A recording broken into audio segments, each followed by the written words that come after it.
going on, everyone? So let's just get it out the way right at the beginning. I'm sick. Voice isn't all the way there. But hey, show must go on. We got content to make. So let's dive right into it. Appreciate you guys bearing with me through this video. But the Golden State Warriors are a wreck, right? They're the 11th seed in the Western Conference. They're 2 games out of the play-in tournament. And I just don't know who they surpass, right? The Phoenix Suns, the Pelicans, and the Lakers, I don't necessarily think that they will. Now, obviously, if the Pelicans, the Suns, or the Lakers, one of them, maybe, circumstances, somebody gets hurt, something, maybe that happens. I think the real best bet is the Houston Rockets. Hopefully that their success thus far, they kind of taper off. You saw teams last year like the Utah Jazz. Maybe that happens. But I think realistically, the Warriors, they need to pick a direction. Do you go and take your young guys, make a trade, and go get like a Pascal Siakam or something? Or do you trade the older guys, try to get the best draft pick you possibly can this year, and figure it out, right, this offseason? I think those are the only real 2 directions. Now, I think with Chris Paul, I personally, and this is just my thoughts, I could be completely wrong on this, I think Chris Paul very likely ends up either getting traded at some point, or they end up buying him out just to save the money. Because what's the point in paying all the money to Chris Paul if you can work out and negotiate some kind of buyout, save yourself some type of money? Now, obviously, nothing's going to happen till the trade deadline. Nothing's going to happen like today or tomorrow. But I just think more likely than not, Chris Paul is very likely going to be elsewhere and is very likely going to get bought out regardless. I think either A, Golden State buys him out, or they make some type of trade. Let's say they do trade for Pascal Siakam with the Toronto Raptors, right? Toronto doesn't really make sense for Chris Paul. Chris Paul doesn't really make sense for Toronto. That would just be kind of the salary filler. They'd likely be getting like a Jonathan Kuminga or something like that in that type of deal. So my guess is that they would end up buying out Chris Paul. Now, from the Lakers standpoint, because this is a Laker channel, why are we talking about the Warriors and Chris Paul? Let's get into it. So the Lakers are very likely going to make some type of trade, whether it's DeMar DeRozan, Zach LaVine, whomever. Maybe somebody else comes on the horizon. I know people have thrown out like Lauri Markkanen. We'll talk about him later. I have a video later today about him. I know people have talked about Donovan Mitchell. I'm not sold on the Lakers being able to trade for guys like that. I think Zach LaVine or DeMar DeRozan are extremely obtainable. I think these are 2 guys that the market's going to be very limited on, and I think the Lakers do have enough to go and acquire those guys. The problem with some of the other guys is competition. The Lakers are very limited in assets that they have to trade, right? As far as draft picks go, they got a first round, like a pick swap in a couple seconds. They're not just flushed with all kinds of draft picks that they can do to go get a bigger star, a bigger name, right? So my guess is that they trade for one of these 2 guys. Maybe you get an Andre Drummond, maybe you get an Alex Caruso, or maybe you're doing a couple things like maybe you go trade for Zach LaVine and then you go and try to look somewhere else and go get another like complimentary piece, right? Can you get like Andre Drummond and Zach LaVine and then get like, I don't know, a like Dorian Finney-Smith or something like that, right? That would be great. But whichever star the Lakers end up trading for to kind of bolster the roster and bolster this team, they're going to end up unloading D'Angelo Russell. It's very likely going to be something along the lines of like D'Angelo Russell, Rui Hachimura, maybe a Gabe Vincent, right? They have the salaries to match in any type of potential deal. But my biggest concern, and I've expressed this before, I've talked about how, hey, like, if we trade D'Lo, who is our other playmaker besides LeBron James, right? Because Austin Reeves hasn't shown that he can be a true playmaker. Austin Reeves struggles at times with ball pressure, right? Fighting through that ball pressure, bringing the ball up the court. And also, Austin Reeves, as far as a playmaker goes, he's just not there yet, right? He can find the open man. He can find the occasional cutter. But there's a big difference between finding the open man that's just wide open in the corner and finding a guy that is, or basically developing a play by yourself, right? Orchestrating, controlling the tone, the pace, the positioning of your players, right? Austin Reeves also gets a lot of tunnel vision at times, which can be an issue, which can be a problem. And then let's say we did keep a guy like Gabe Vincent. Same thing. Like Gabe Vincent is more of the cloth of like a George Hill, an Avery Bradley, a Mario Chalmers, Norris Cole, guys that have played alongside LeBron James, the type of point guards that have success next to LeBron James, because LeBron usually has the ball in his hands. He's usually very ball dominant. He's basically the point guard, even if there is a point guard on the team, right? Like even look at like the 2020 season, right? When Rondo wasn't in the game, right, which he came off the bench. When Rondo wasn't in the game, it was usually like an Avery Bradley, where he's basically just bringing the ball up the court, giving it to LeBron, and then being a 3-and-D style guard.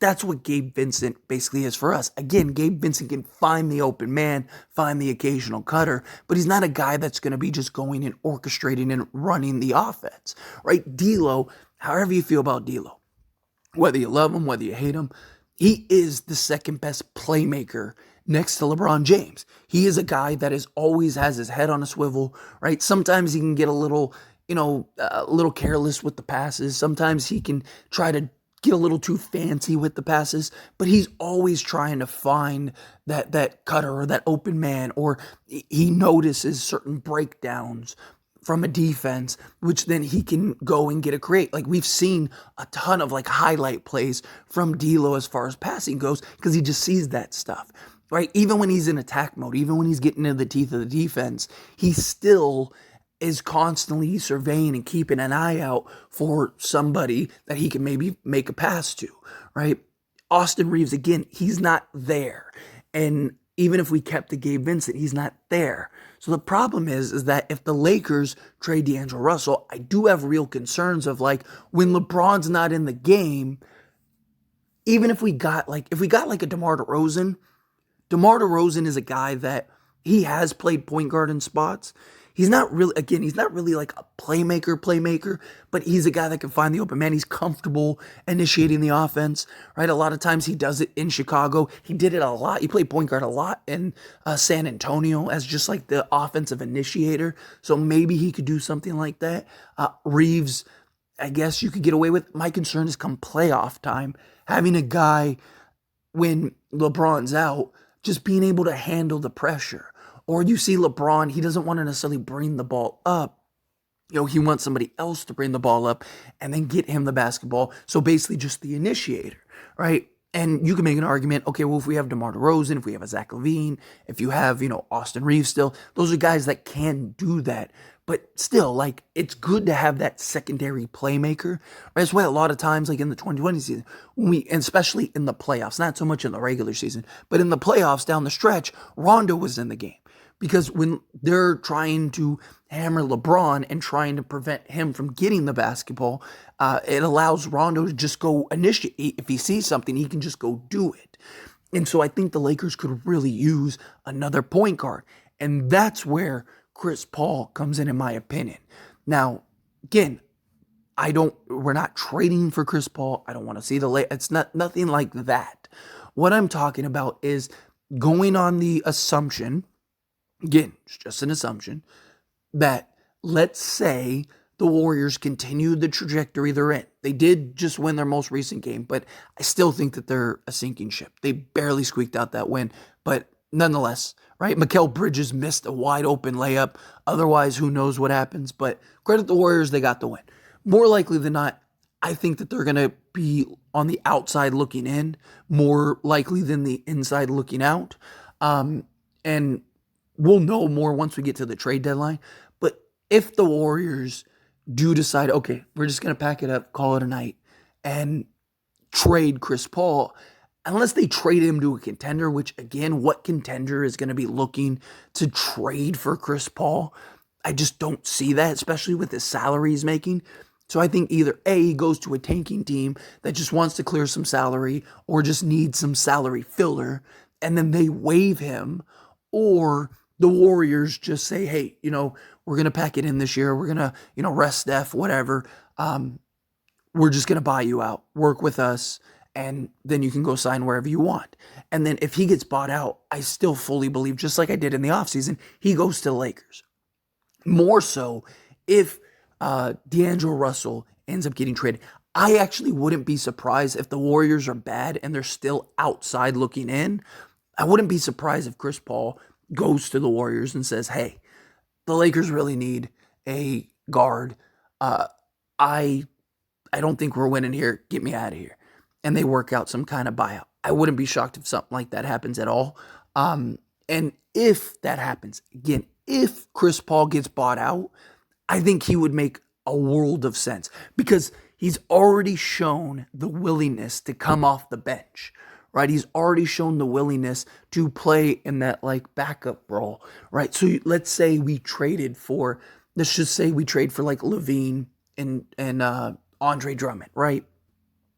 You could have your starting five be like Andre Drummond, Cam Reddish, Jared Vanderbilt, LeBron James, and Anthony Davis. Or you could go with Taurean Prince. So you could go, Zach LaVine, Taurean Prince, Cam Reddish, LeBron James, and Anthony Davis.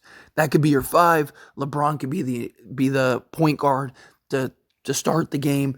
And then LeBron goes out, Chris Paul comes in, and now you have somebody that can control and keep pace. You have the high IQ, a real true playmaker, somebody that can still go get a bucket occasionally. He's not the Chris Paul of old, but he's what we need in just like a playmaker role, right? He's a guy that you can trust.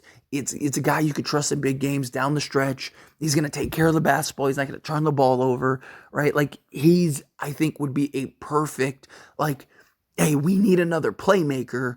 Let's go get Chris Paul.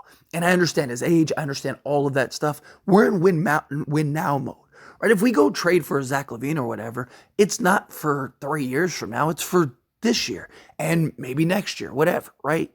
So if the Lakers can go get a Chris Paul, you're not going to be playing him heavy minutes because obviously there's the injury concerns, but it's not going to be like it is with the Phoenix Suns where he's playing, 35 minutes a game. No, with the Lakers, you're looking for him to come in and basically just play the minutes that LeBron's not in the game. So let's say LeBron plays 34 minutes, right? You only need him to play basically 15 minutes. Maybe you play him alongside LeBron on occasion like they did with Rondo. So you got that 20 minutes. Let's call it 18 to 20 minutes a game. That's all you need him for. He could be this version's Rondo or this year's Rondo. Right? Like that, I think would be very beneficial for the Lakers. Just another high IQ guy, a guy that LeBron would trust down the stretch. You could have like him, Austin Reeves, Jared Vanderbilt. Let's say we get Andre Drummond. So then you could go Christian Wood and Andre Drummond. You're 10 deep still, right? You have perfect balance. You got, when LeBron's off the court, you got Chris Paul to orchestrate and run your offense. I think that would be the best case scenario. And I really like the idea and really am hoping like my dream scenario. And I definitely want to make a video about like my dream scenario once we get closer to the trade deadline. But like my dream scenario would be something like going and getting like a Zach LaVine, DeMar DeRozan, going and getting like a Dorian Finney-Smith or an Alex Caruso, going and getting like an Andre Drummond or whomever, and then getting a guy like a Chris Paul off of a buyout. Because then I just think now you have your playmakers, you have your scorers, you have your defenders, you have basically everything you need to be the best team in the league. But anyway, as always, this is a discussion, so I pass a question on you. Let me know your thoughts and opinions down in the comments below. What do you think? Do you agree with me? Do you disagree with me? Are you somewhere in between? Would you love Chris Paul? Do you think Chris Paul in a limited bench role would be perfect for the Lakers? Do you think no? Again, however you feel, whatever your thoughts are, I'd love to hear it. So let me know down in the comments below. That being said, if you haven't liked this video, hit that like button. Helps me out a lot. Lets me know you enjoy these types of videos, and I truly appreciate it. If you're not subscribed to the channel, hit that subscribe button. Turn on the bell notifications. Appreciate y'all. See you in the next one.